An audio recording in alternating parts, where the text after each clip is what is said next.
चलो मेरे पिता ने हमारा अनादर कराया या पिताजी हमको बुलाने के लिए भूल गए, लेकिन तुम तो ब्राह्मण थे, तुम्हारा तो सभी को आवाहन करने का धर्म था। तुमने मेरे पति को और मुझे को क्यों नहीं बुलवाया, हमारा आवाहन क्यों नहीं किया? मुझे लगता है कि तुम लालच के वशीभूत हो गए। मैं तुम्हें आज से श्राप देती हूँ कि तुम इसी तरह से पैसों के लिए लालच में इधर उधर भटकते रहोगे।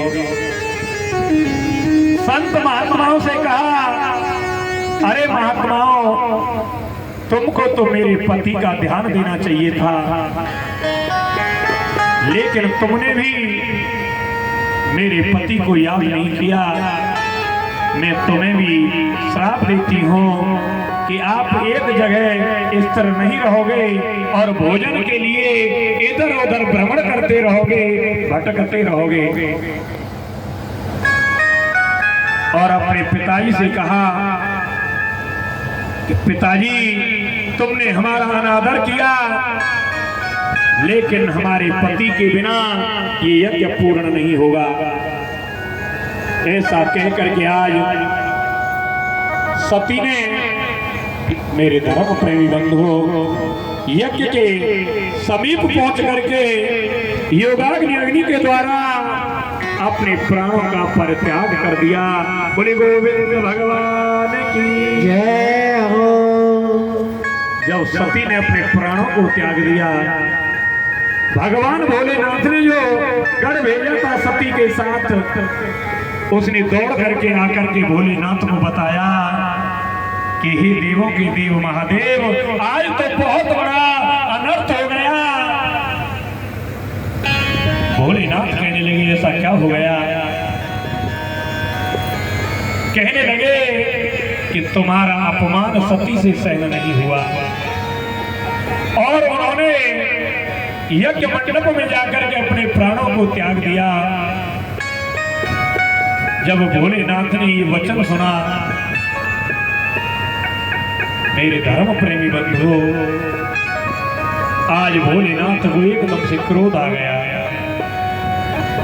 देखो, मैं मैया से एक वचन कहूंगा कि जहां पर आपके पति का सम्मान नहीं हो रहा हो, जहां जाने के लिए आपके पति मना करें, वहां आपको नहीं जाना चाहिए।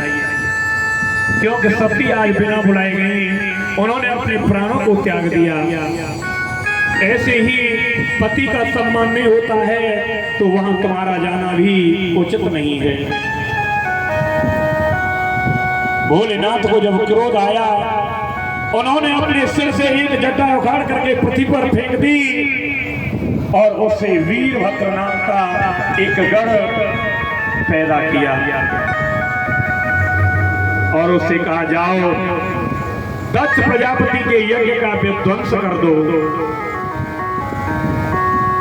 वह वीरभद्र नाम का गढ़ एकदम से बहुत तेजी से और दक्ष प्रजापति की यज्ञशाला की तरफ दौड़ने लगा। श्री सुखदेव जी कहते हैं कि हे राजा परीक्षित,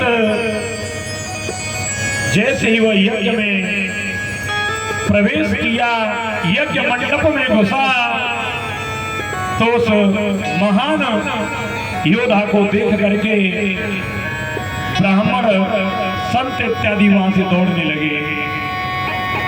एक बात और बताओ, ये जो ब्राह्मण होते हैं, जहां पर खाना अच्छा मिलता है, खाने के लिए तो आगे रहते हैं, और जहां दिखे ना झगड़ा, नंबर आने वाला है, वहां से दौड़ जाते हैं। तो ब्राह्मण इत्यादि वहां से दौड़ने लगे। दक्ष प्रजापति भी विष्णु भगवान की तरफ दौड़ने लगा, लेकिन विष्णु भगवान कहने लगे कि इसमें मैं तेरी कोई सहायता नहीं कर सकता। मैंने तो तुझसे पहले भी कहा था कि भोले को तूने क्यों नहीं बुलाया, अब ये यज्ञ सफल होने वाला नहीं है।